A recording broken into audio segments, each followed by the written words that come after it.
was broke. Wow. And to a point where in December, Justin and his team went to Scooter Braun and said, we need to sell this catalog now. Big Boys Neighborhood, beautiful day in the neighborhood, ladies and gentlemen. First off, back in the neighborhood, Harvey Levin. Welcome back to the neighborhood, Harvey. TMZ Investigates. What happened to Justin Bieber? We got to speak on this. How you doing, Harvey?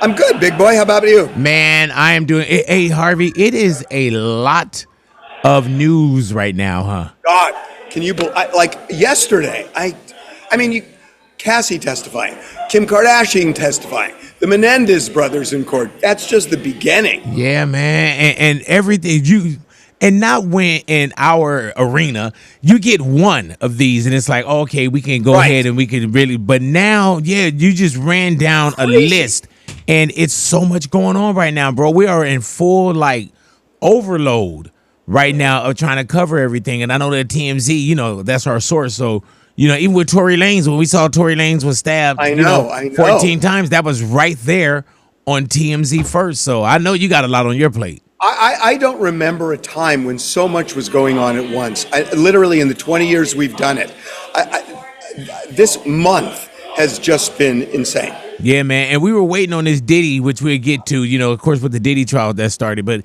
TMZ Investigates. What happened to Justin Bieber? Justin is, man, I love Justin. And Justin is a guy that I want to see win. But what does this cover, Harvey, for TMZ Investigates? What happened to Justin Bieber? So, look, there have been a lot of stories about mental health and drugs and all that. So we started looking, and there are mental health issues, and he's been open about it, actually. There are issues involving drugs. We know he smokes marijuana, but what about beyond that? So we get into that.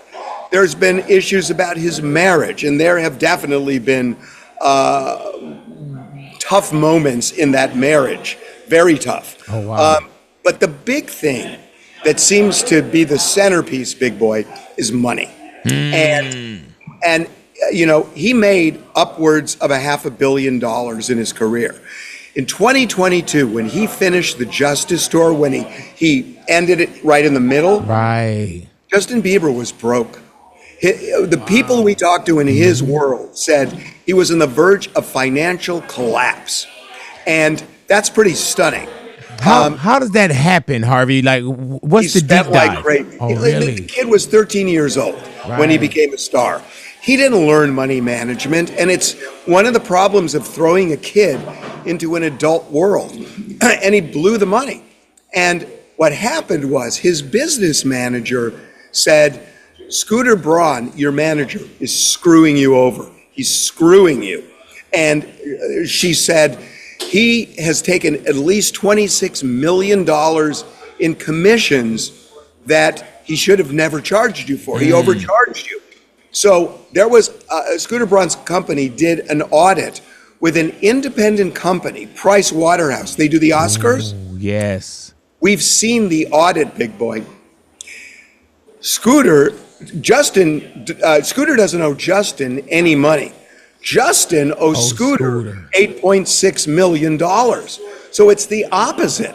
So then the question, who is in Justin's ear?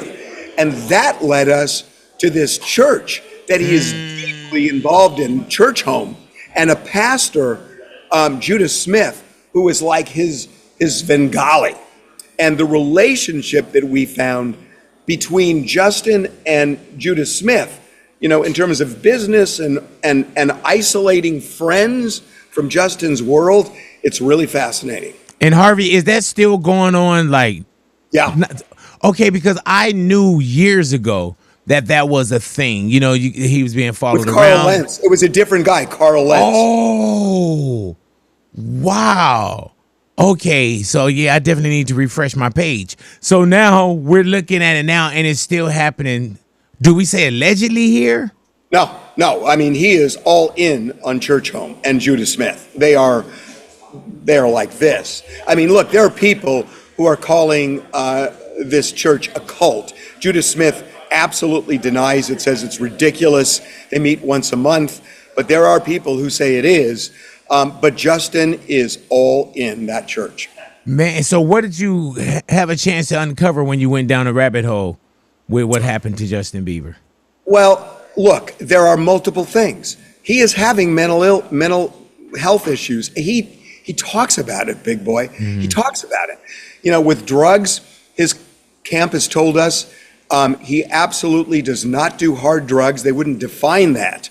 You know, there's talk about mushrooms and whatnot, but they wouldn't define it. The marriage, there was a point, we're told, where Haley said to her mom, I can't do this anymore. Yeah. I think personally, from what we've seen, they have smoothed things out and they're okay. But it was rough for a while. Money has always been an issue. You know, you remember when he sold his music catalog in 2022? Yes. Kind of weird, right, for a guy 30 years old selling a music catalog? But at that time too, Harvey, we were seeing it, and people were saying, "Oh, you know, it's a great business deal." But and some people said, you know, they didn't need the money, but it was a great business opportunity for them to move certain things around. But maybe Justin at that point was selling the catalog. Some of the catalog was more of a necessity. He was broke. Wow. And to a point where in December, Justin and his team went to Scooter Braun and said, we need to sell this catalog now. And Scooter, we're told, said, wait until January, you'll get a big tax break. And Justin said, we need to sell it now. This is what we're told. And he sold it in December. Oh, wow. Couldn't wait another calendar month. Yeah. And you know what's wild about that, man, is that I'm Team Justin. You know, I've known Justin, and you as well. You've known Justin since he was a kid. I want the best for this guy. And it just reinforces that you take a 13-year-old and you put him in an adult world when he's a star. And look, I'm not a psychologist. I've talked to some about this. And when you're 13 to 21, that's when you develop into an adult. Yes. And you learn things along the way and you develop tools. He just jumped to adult and never went up that trajectory. And this is one of the reasons child stars have so many problems, because we develop normally and learn things and make mistakes. And when you hopscotch over that, it has often created just real problems. Yeah, I couldn't imagine just having, you know, that much power, the keys to the throne, heir to the throne, and being in a position where I don't have anyone that care for me, that could tell me no. You know, you have adults that's working for you. You know, you're a kid. And we've seen things with Justin just coming into the neighborhood. He was a young guy. If you would have gave me a lot of money at the age of 14, 15, 16, hell, 20, no telling what you would have seen out of me as well. Right. But if somebody just gave you money, big boy, at 13, you could still hang with your friends. Right. You don't have to only hang with adults. Right. When you've got a career and all of a sudden that childhood disappears, it's different. Yeah, and did you get a chance to speak with anyone? Who did you speak with for TMZ Investigates what happened to Justin Bieber?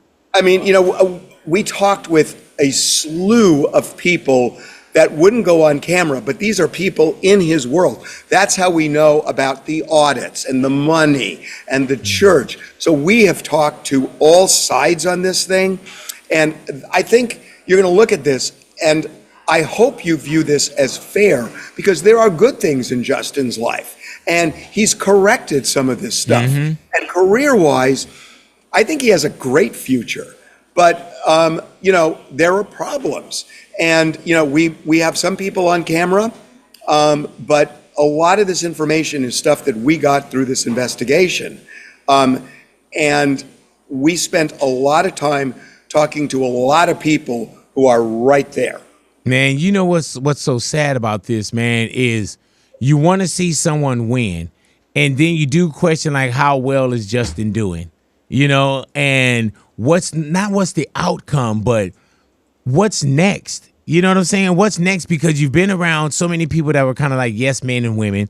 Like, what's the next one? When we speak about talent, Justin is extremely talented. My main concern is what's he around, who's he around, the influence, and Justin Bieber's wellness. You know, because I really like the dude, man, and I really want to see him win. But it's like, damn. You know, look, I'm probably out over my skis even saying this, but it's something I've thought a lot about, and it's kind of what you just said, that, everybody has people who are influential in their lives, right? Mm-hmm. I mean, people that you listen to, you take advice from, sometimes you follow it, but ultimately, you have to be your own person. Mm-hmm. And you have to know who you are and be who you are. Right. And you can take advice along the way. He has always looked for these gurus or Svengalis who have overtaken his life and guided him. Scooter Braun ran his life. He was his business guy. He was the surrogate father. He enveloped Justin's life.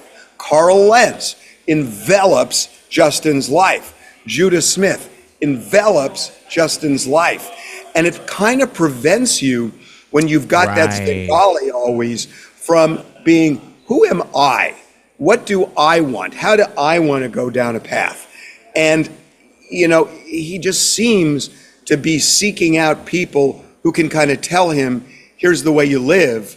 And he hasn't figured it out internally enough. Yeah. And again, I'm not a psychologist, but it's something I've just thought about. It's just kind of what I think. All righty. Now, I want to get to some other things as well, Harvey. The Diddy trial. Yeah. We're seeing things now. And it's wild because when Diddy was arrested, Cinco de Mayo sounds so far away when they were talking about, the jury selection and the trial begins. And now we're seeing this, and we're not even close to a weekend. The first day it came out, there was so much. Were you surprised by anything that came out the first day or even now, Harvey?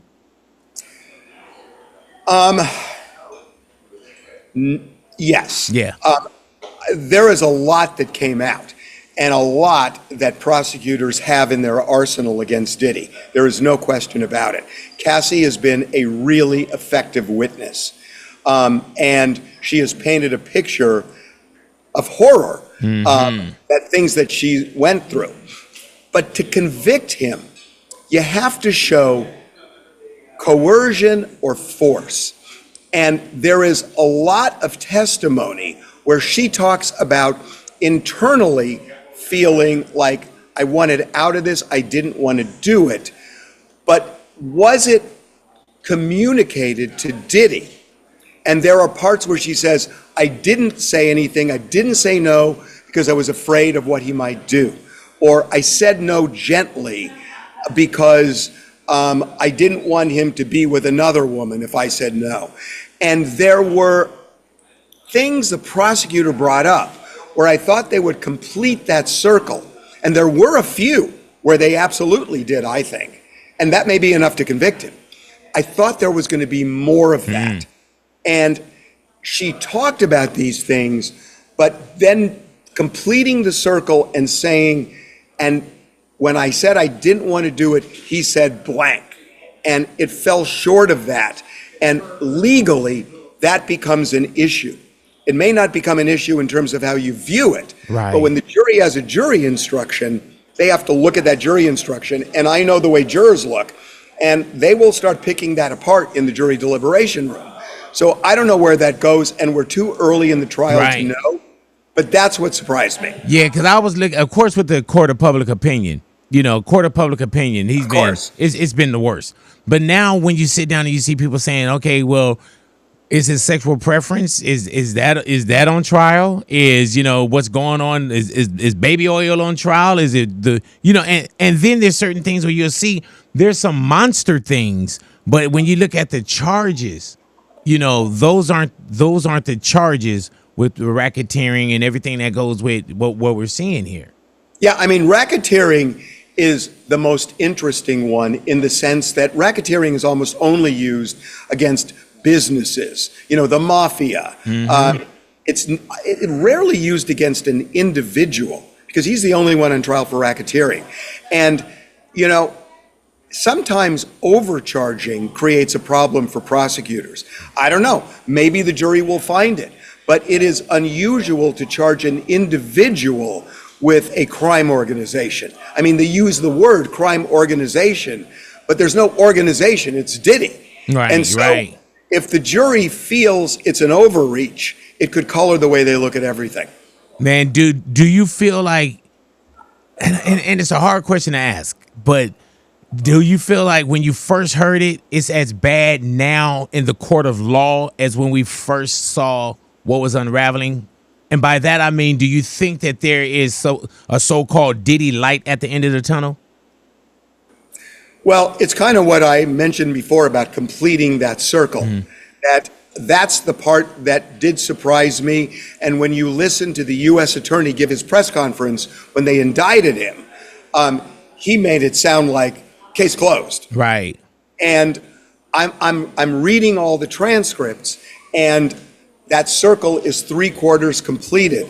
But that last quarter is part of the jury instruction for 2 of those crimes. And that's the part that I'm wondering about. It is early on in this case. You cannot, I will never predict what will happen here. I stopped that with O.J. Simpson. So I will never predict what is going to happen. I don't know. Nobody knows. First of all, we may come up with a clear opinion, and the jury may come up with a totally different opinion. So I have no idea what is going to happen here. It's just in the early stages, Cassie is clearly the star witness.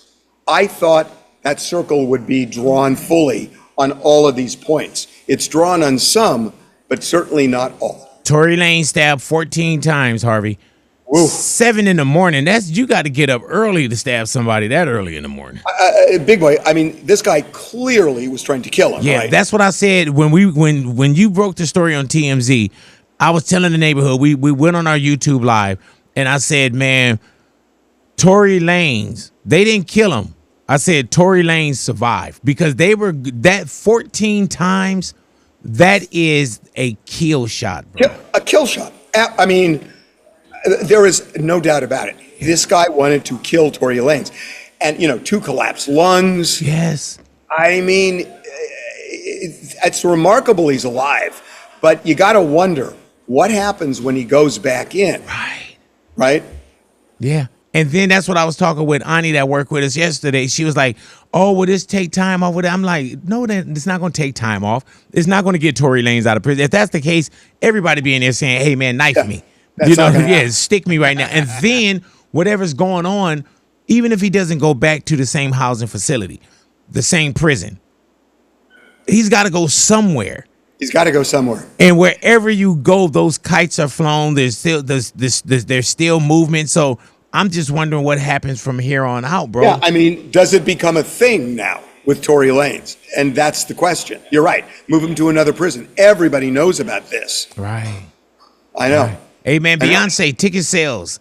Reality over rumor, man. Everybody was talking about how Beyonce was suffering from LTS, what I call LTS, which is low ticket sales. And now we're looking, and it seems like she had record-breaking numbers for the 5 nights that she did at SoFi. There were some empty seats, big boy. Right. There were some empty seats. Yeah, I was there. I saw a couple of them too, Harvey. Look, I didn't go to the concert. My office, because we've talked about this in the room, the people love her. Yeah. They didn't think it was her best concert. They liked it, but they did not think it was her best concert. I enjoyed it, man. And the way that they said it, it looked. I was expecting like, oh man, it's gonna look bad in here. But I saw a couple extra. But I would have said that it was a sellout the night that I went. But it looked like we had some record-breaking numbers. But Dude, I'm saying nothing but with Beehive related, okay? Okay. Oh yeah. Now we found your kryptonite. We found your kryptonite, bro. Yeah, man. Kim K. Let's go to Kim Kardashian. Paris robbery. Yeah. The trial is going on. Yeah, I know. I found it really interesting optically that she came in dripping in jewelry. She had a big ass necklace on. No. This is relevant. Right. She had okay. Earrings and bracelets, and we interviewed her lawyer who was with her on TMZ Live yesterday after the testimony, and we asked him, this felt like a statement to all the people who did this to her. I'm still standing. I can still live my life, and the jewelry was a symbol of that. Because that's what they took. Gotcha. That's what they were after. And he said, you're not wrong. Wow. Yeah. I thought that when I saw the actual walk-in and when I saw how much she was wearing, I thought it was more like try it now, motherfucker, do it now. I thought that's what I thought. You know, okay, but I get where you're coming from. Yeah, like I wish you would F around and find out. I don't, that's where I took it.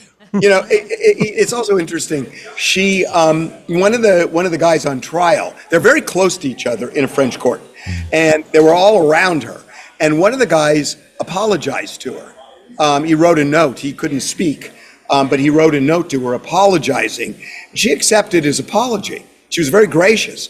On the same token, she made it clear that she works for prisoners' rights in the United States, but she also connects to victims' rights. And in this case, she's a victim, and she was not indicating that she wanted mercy for the people who did this. Right, but who slid her the note, Harvey? Like, it was the guy. It was the old guy who had some.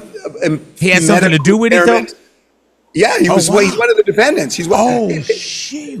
These guys, big way, they're in their 60s and 70s.